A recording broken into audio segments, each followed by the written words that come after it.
Assalamualaikum warahmatullahi wabarakatuh.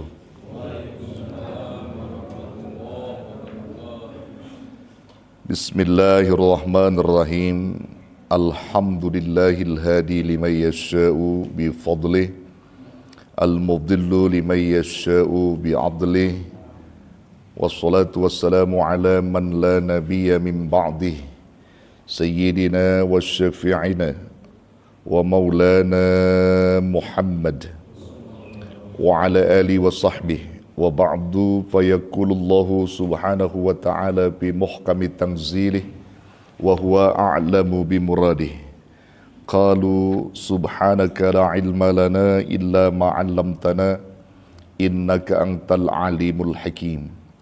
Nawayna at-ta'alluma wat ta'lim wat tadhakkura wat tadhkir wan naf'a wal intifa' wal ifadata wal istifadah wal hassa ala tamassuki bi kitabillahi was sunnati rasulih wad du'a ilal huda wad dilalata ala al khair ibtigha'a wajhillahi wa mardatihi wa qurbihi was sawabih. Para pencinta ilmu yang senantiasa dirahmati, dimuliakan, dicintai dan diridhai Allah Jalla Jalaluhu.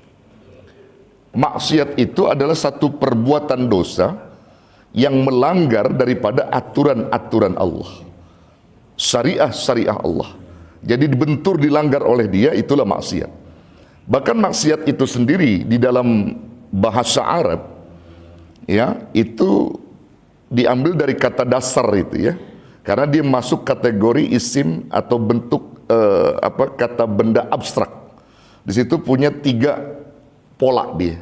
Bentuk kata benda abstrak itu punya tiga pola itu dalam bentuk masdarnya. Ada kata asyan, ada kata isyan, ada maksiatan. Ya, itu maksiat itu dalam bentuk masdar, kata benda abstrak itu. Jadi artinya sesuatu perbuatan yang dilakukan seseorang dalam melanggar perintah-perintah Allah. Nah, itu namanya maksiat. Dan padanan kata maksiat ini yang berdekatan katanya itu banyak dalam bahasa Arab. Ada kata sayyi'ah, ada kata khoti'ah, ada kata dzambun, ada kata ismun. Keempat kalimat ini berdekatan dengan maksiat. Jadi kalau kita ingin mengatakan orang itu berbuat dosa, dzambun, orang itu bermaksiat. Orang itu berbuat kesalahan atau as-sayyi'ah atau khoti'ah, maka orang itu telah melakukan maksiat. Ya. Orang itu telah berbuat dosa sama. Jadi empat kategori itu, sayyi'ah, khoti'ah, dzambun, ismun, masuk dalam kelompok maksiat. Gitu. Nah, saudara yang dirahmati Allah, orang kalau sudah berada dalam lingkaran empat tadi itu, khoti'ah, sayyi'ah, dzambun, ismun, maka dia sudah memenuhi maksiat itu. Sudah melakukan maksiat. Nah, kalau dia tidak pernah mau bertobat kepada Allah dengan tobat yang sesungguhnya, maka sulit bagi mereka untuk mendapatkan kebaikan-kebaikan. Kalau dia nggak mau tobat, gitu. Nah, saudara-saudara yang dirahmati Allah, kita lihat, ya, satakunu ta'atu sa'batan idza kunta mu'tadan 'alal fujur. Taat akan menjadi berat jika sudah terbiasa maksiat. Ketaatan itu akan menjadi berat, saudara, kalau orang itu sudah maksiat, banyak maksiat. Ya, jadi kalau orang itu sudah bertahun-tahun maksiat gitu, ya, mau taat itu berat, saudara. Bangun malam berat, zikir berat, bersodakoh berat, kalau maksiat itu sudah menjadi lingkaran dia dalam hidup mereka. Maka untuk bisa menghilangkannya tadi, kita harus banyak-banyak melakukan kebaikan dan banyak beristighfar. Wa uqubatul fisqi syadidatun 'alal fa'ilin. Hukuman sebuah maksiat itu, ya, hukuman sebuah maksiat itu berat bagi siapa? Bagi para pelakunya, 'alal fa'ilin. Berat sekali. An-nasul ladzina atadu 'alal isyan. Orang yang sudah terbiasa melakukan perbuatan-perbuatan dosa, atau perbuatan-perbuatan kemaksiatan. Ini bagi mereka berat, sudah terbiasa melakukan kemaksiatan, berat untuk dihukumnya dari Allah Subhanahu wa taala. Faminal muakkadi annahu sayakunu minas sa'bi ta'atullah taala. Maka dipastikan dia itu akan berat melakukan segala bentuk-bentuk ketaatan kepada Allah. Semakin banyak maksiat dilakukan, semakin berat melakukan taat kepada Allah Subhanahu wa taala. La yajibu an takuna al-uqubatu 'ala al-fisqi fi syakli asya'a mukhifatan ka'an tadribaha al-barqa taqriban. Ya. La yajibu an takuna al-uqubah 'ala al-fisqi fi syakli asya'a mukhifatan. Hukuman maksiat itu tidak harus dalam bentuk hal-hal yang mengerikan. Tidak harus dalam hal atau bentuk-bentuk yang mengerikan. Ka'an tadribahal barqa taqriban. Seperti halnya orang tersambar petir, seperti orang tersambar petir. Oh, dia disambar petir itu karena diazab sama Allah karena dia melakukan maksiat. Enggak seperti itu. Jadi jangan mengira bahwa ini orang maksiatnya udah luar dalam nih. Kenapa Allah nggak hukum yang seberat-beratnya? Apakah dia tuh nggak lagi jalan ketabrak truk, ya, kemudian palanya pecah? Enggak itu, sudah. Kita kadang-kadang selalu menilai bahwa Allah itu, ya Rob, ini orang maksiatnya udah terlalu ini. Bagaimana sih caranya kalau dia itu harus mati tragis gitu? Enggak begitu, sudah. Enggak harus seperti itu. Saudara, kalau melihat ada orang zalim, maksiatnya luar biasa, yang ada di benak saudara untuk orang itu apa? Kira-kira. Ini contoh beginilah, contoh begini. Anda melihat orang itu zalimnya luar biasa. Zalimnya luar biasa. Privasi antum jatuh karena dia. Antum difitnah, dihujat, dicaci, dimaki oleh dia. Begitu. Nah, yang pertanyaan saya, yang ada di otak antum untuk orang ini, yang Anda sampaikan kepada Allah apa kira-kira? Enggak, yang ada manusiawi, yang ada di otak antum ngadu sama Allah apa? Gitu ya. Jadi biar ya Rabb azab orang ini nih. Saya udah nggak tahan dan muak gitu ya. Betul nggak? Tapi bertahun-tahun fitnahnya semakin menjadi-jadi, kita berdoa sama Allah supaya begitu, belum juga ke azab. Belum juga terjadi apa yang kita inginkan.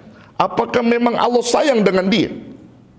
Itu kan pertanyaan kita seringkali begitu. Padahal sesungguhnya saudara, bukan berarti Allah tidak mengadab seperti apa yang kau inginkan. Coba lihat, efek berat azab Allah bagi mereka, kita akan rinci satu persatu saudara. Ya, bukan seperti itu azabnya orang-orang yang melakukan maksiat belum tobat, lalu dia disambar petir atau ketabrak mobil, dan bukan itu azabnya. Wa min askalil uqubatil fasidah, di antara bentuk-bentuk hukuman orang-orang yang melakukan maksiat itu, minha, di antaranya i'ta'ur rahati lil 'audati ilal khati'ah. Bahwasanya orang ini diberi kemudahan untuk melakukan segala bentuk-bentuk dosa atau kembali pada perbuatan dosa dan maksiat, mudah bagi mereka. Itu hukuman Allah bagi orang yang melakukan maksiat belum bertobat. Jadi kalau semakin mudah kakinya melangkahkan pada maksiat, itu hukuman Allah. Ketika dia mudah ke meja judi, itu hukuman Allah. Dan sebaliknya ketika dia berat melakukan segala bentuk ketaatan seperti sholat berjamaah, berzikir, berat, itu hukuman dari Allah bagi pelaku-pelaku maksiat. Ya, saudara yang dirahmati Allah, orang-orang yang melakukan kemaksiatan yang brutal tanpa mau bertobat kepada Allah, mudah dan dimudahkan oleh Allah kakinya untuk melangkah pada perbuatan maksiat berikutnya. Mudah bagi dia.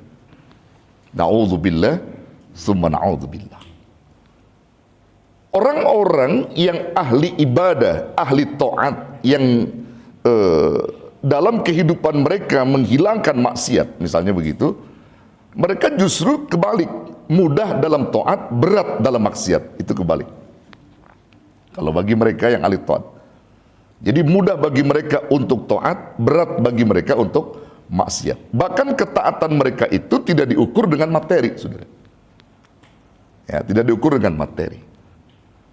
Diberi atau tidak diberi uang ketika dia duduk di majelis ilmu, nggak ada masalah bagi dia. Karena bukan itu yang dia cari, tetapi yang dia cari adalah mardotillah, keridhaan dari Allah. Saudara, kira-kira kalau majelis ilmu ini disiasati oleh Ustadz Muridi sebagai ketua DKM dan diumumkan malam ini juga, kata Ustadz Muridi, berdasarkan kesepakatan pengurus dan DKM, dari dana-dana yang sudah banyak terkumpul, maka insya Allah mulai malam Rebo besok, setiap orang yang datang ke majelis ilmu akan diberikan uang 1 juta. Kira-kira penuh nggak? Penuh nggak? Ya, diumumkan seluruhnya. Warga RT 6, RT 5, RT 7 diumumkan. Kira-kira penuh nggak? Penuh ya. Luber ya. Apa yang dicari oleh dia? Duit. 1 juta itu, bukan ilmu. Ya. Tapi kalau model antum, insya Allah bukan itu yang dicari. Ya. Ada uang, nggak ada uang, bukan masalah. Karena yang dia cari adalah ilmu Allah, mardotillah. Atau antum lah dihadapkan pada dua persoalan yang berbeda. Majlis Nurul Ulum, antum datang malam Rebo ini tidak ada uangnya, tetapi di sebelah sana pengajian juga, lalu dikasih uang 1 juta plus sembako 250.000 isinya. Kira-kira kemana lah kakinya? Ke Nurul Ulum apa ke sana? Oh, antum, di persoalan berbeda lagi antum tuh. Jadi kalau orang yang punya keimanan kuat nggak begitu. Ya, maka dia akan cari yang murni karena Allah itu, yang murni karena Allah, sehingga tidak ada penyesalan. Ya, misalnya ketika dia hadir di sini tidak ada uang, tidak ada sembako, tapi dia hadir di sebelah ada uang sembako, lalu tidak lantas begitu selesai majlis dia bilang, wah nyesel ngaji di Nurul Ulum kalau begitu. Nah, nggak boleh begitu, dan nggak ada lagi omongan begitu kalau orang-orang yang murni karena Allah. Gitu. Nah, saudara yang dirahmati Allah, jadi jelas efek hukuman orang yang banyak melakukan maksiat tidak mau bertobat, dia diberi kemudahan oleh Allah untuk kembali melakukan maksiat. I'ta'ur rahati lil audati ilal khati'ah. Diberi kemudahan untuk kembali pada maksiat. 1. Berikutnya, hukuman dari Allah bagi pelaku-pelaku maksiat ketika dia belum bertobat dengan tobat yang sesungguhnya kepada Allah. Al-ibadatu ta'amaha latif. Ibadah yang dilakukan terasa hambar. Jadi kalau dia ibadah itu tetap dia ibadah, misalnya itu hambar, ibadahnya itu hambar. Hambar itu apa, Pak? Nggak ada rasa ya, adem aja, adem gitu. Nggak ada sebuah kenikmatan gitu. Kalau orang-orang beriman tuh kalau ibadah tuh nikmatnya luar biasa. Di saat dia sholat misalnya, bukan beban bagi mereka. Sholat itu adalah kebutuhan dia, jadi ada kenikmatan. Tapi bagi orang yang pelaku maksiat, ketika dia beribadah, hambar ibadah, hambar saja, nggak ada rasa bagi dia, nggak ada rasa gitu, nggak ada rasa. Itu yang pernah saya bilang, ketika dia sholat, nggak mengikuti aturan yang diperintah Allah. Sholat itu kan punya tujuan. Inna sholata tanha anil fahsya'i wal munkar. Sesungguhnya sholat itu mencegah dari perbuatan keji dan munkar. Orang ini sholat, saudara, tapi keji dan munkarnya juga dilakukan. Karena tadi sholat bagi mereka itu hambar, ibadah bagi mereka itu hambar. Tapi kalau orang ibadah punya kenikmatan tersendiri, keji dan munkar akan dia selalu jaga itu, saudara. Ini hukuman dari Allah. Orang yang beribadah hambar, itu salah satu hukuman dari Allah karena dia banyak melakukan maksiat belum bertobat. Bahkan bukan hanya itu, la yazalul qalbu yash'uru bil jafafi 'ala ar-raghmi min al-ibadati al-yawmiyah. Hatinya terasa gersang meski ibadah harian terus dilakukan. Ibadah harian tetap dia lakukan, tapi hatinya gersang, saudara. Itu tanda maksiat. Nggak ada ketenangan. Ibadah hariannya jalan, tapi hatinya gundah, gelisah, ya, nggak tenang. Itu hukuman, Pak, dari Allah bagi orang-orang yang melakukan maksiat belum bertobat kepada Allah dengan tobat yang sesungguhnya. Gitu. Nah, bahkan apa? La tas'uru bil mutta'ati athna'an wa ba'da ansitatil ibadah. Tidak ada kenikmatan yang terasa saat dan setelah ibadah. Saat ibadah nggak ada kenikmatan. Setelah ibadah pun tak ada kenikmatan. Ini orang yang dihukum oleh Allah karena maksiat yang dilakukannya belum tobat dengan sempurna atau tidak tobat dengan sesungguhnya. Jadi nggak ada kenikmatan saat melakukan ibadah dan sesudah melakukan ibadah itu nggak ada kenikmatan gitu, saudara. Nggak ada kenikmatan. Beda dengan orang-orang yang memang benar-benar pure maksiat itu dihilangkan, sama ibadah itu saat melakukannya nikmat, kemudian setelah ibadah juga nikmat, tenang batinnya, tenang. Gitu. Nah, saudara yang dirahmati Allah, ini penting untuk kita ingat, penting untuk kita pahami, saudara. Maka kalau kita merasa diri kita itu tidak ada ketenangan, kita harus muhasabah. Jangan-jangan nih banyak maksiat saya. Baik maksiat mata, telinga, hati, lisan.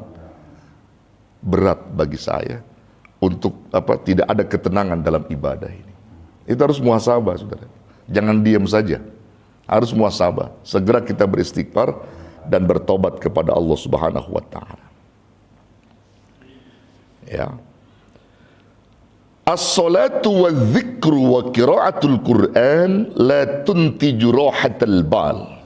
Salat, berzikir, baca Al-Qur'an tidak ada membuahkan ketenangan hati.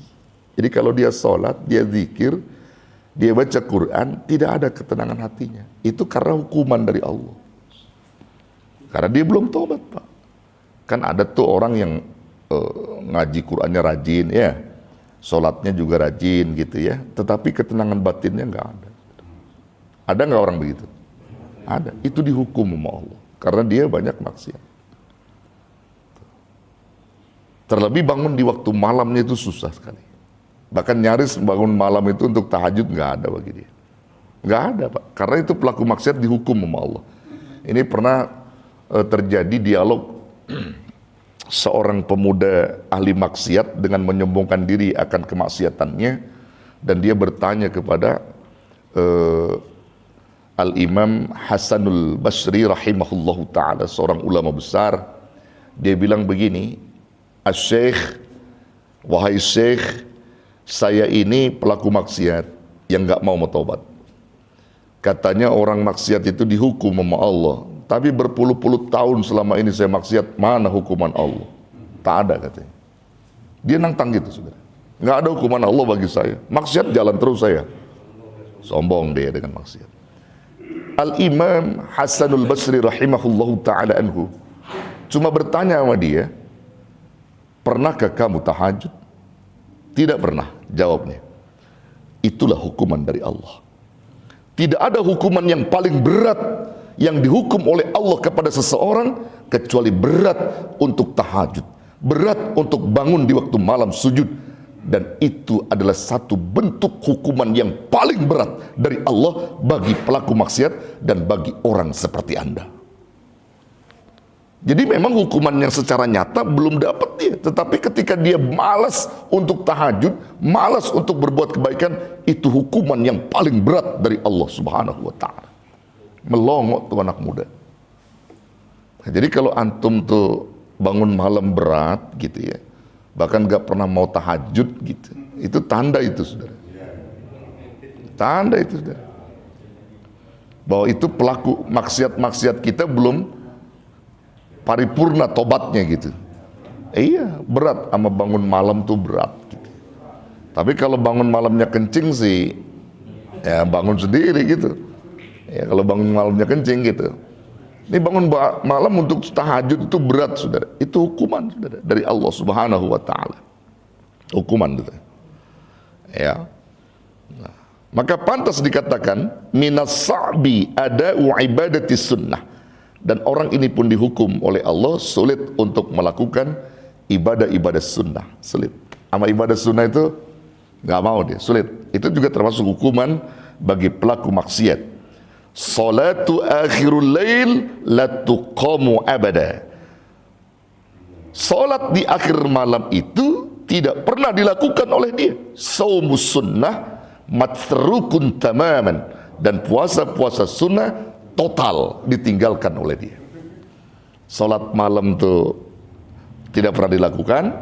Puasa-puasa sunnah juga tidak pernah dilakukan, total ditinggalkan. Itu bertanda orang itu dihukum oleh Allah karena kemaksiatannya, saudara. Karena kemaksiatannya. Wa min asbabi su'ubatis salati fi akhiril lail wa sunnatis saum ma'siyatullah. Di antara sebab-sebab sulitnya orang itu salat di akhir malam dan sulit untuk puasa-puasa sunnah, itu menunjukkan bahwa orang itu telah melakukan maksiat kepada Allah. Jadi kalau orang itu berat bangun malam, berat puasa-puasa sunnah, itu tandanya orang itu telah melakukan maksiat kepada Allah yang belum pernah taubat sama Allah. Ya, saudara yang dirahmati Allah. Ya. Jadi dia maksiat kepada Allah. Bahkan Allahu yathqulu qalbal insan ala ta'ati lima fi qalbih min ma'siyatin. Allah menjadikan hati seseorang yang melakukan maksiat itu menjadi berat untuk melakukan ketaatan dikarenakan maksiat yang ada di dalam hatinya. Jadi hatinya itu penuh dengan maksiat, saudara, kepada Allah. Itulah yang menunjukkan beratnya dia dalam taat. Makanya maksiat ini harus kita waspadai, saudara. Jadi maksiat itu harus kita waspadai. Jangan sampai maksiat itu mengelilingi kita, lalu kita terbuai dengan maksiat itu. Sementara ketaatan kita jauhkan, ketaatan kita tinggalkan gitu. Padahal tugas kita di dunia ini memang untuk taat, bukan untuk maksiat. Ya, Allah tidak pernah memerintahkan kita berbuat maksiat, tetapi Allah menyuruh kita berbuat taat atau melakukan taat. Jadi kalau ada orang melakukan maksiat, itu melanggar fitrahnya. Tapi ketika orang mewujudkan taat, orang itu telah melakukan atau mewujudkan fitrah dari Allah Subhanahu wa Ta'ala. Jadi memang taat itu adalah satu perbuatan kita, dan memang itu tugas kita, saudara. Jadi kalau kita letih di dunia dalam persoalan ibadah, dalam persoalan muamalah, itu memang tugas pokok kita yang nanti kita akan ambil hasilnya di akhirat. Dunia bukan tempat istirahat kita, dunia tempat beraktivitas. Ad-dunya darul amal, dunia tempat kita beraktivitas. Wal akhiratu darul jaza, akhirat itu sebagai balasan. Jadi kalau saudara pengen tidur panjang, sebenarnya bukan di dunia. Pengen apa namanya, senang-senang, bukan di dunia. Tapi senang-senangnya kita nanti di akhirat. Jadi kalau sekarang kita capek, kita letih, memang tugas kita. Letih kita ini punya nilai di sisi Allah. Kalau kita mau istirahat tidur panjang, nanti di kuburan. Nggak ada sholat, nggak ada puasa, betul? Tidur aja di kuburan, nanti kalau udah waktunya. Nggak ada perintah sholat. Kalau sekarang ada sholat, ada puasa, memang kita lagi hidup. Selama napas kita masih ada di dada kita, kewajiban harus terpenuhi. Ya sholat, ya zikir, ya melakukan aktivitas kebaikan lainnya. Begitu, saudara. Maka ini penting untuk dipahami, ya. Penting untuk kita ingat gitu. Untuk kita ingat, ternyata kalau selama ini kita banyak maksiat, inilah yang memberatkan kita untuk taat. Bahkan juga termasuk di dalamnya kalau kita menghafal ilmu-ilmu Allah tuh rada bebel gitu ya, itu karena banyak maksiat, saudara. Ya, kalau banyak maksiat itu. Saudara kalau dikasih amalan nama kiai gitu ya, amalan misalnya 1 lembar, atau kiai tolong dihafalkan minggu besok tuh harus sudah disetor gitu. Sampai seminggu nggak disetor-setor juga, ditanya nggak hafal-hafal ya sudah. Itu tanda maksiat itu. Hati-hati itu. Kalau ada maksiat menghantui kita, segera kita banyak beristighfar kepada Allah. Karena maksiat itu berbahaya, saudara ya. Maksiat itu sangat berbahaya. Mata kita punya potensi berbuat maksiat. Telinga, lisan, kaki, tangan, semua punya potensi berbuat maksiat. Kalau kita tidak siasati dengan sikap-sikap keimanan kita, maka kita akan hancur, Pak. Kita akan celaka dengan maksiat-maksiat itu. Ya.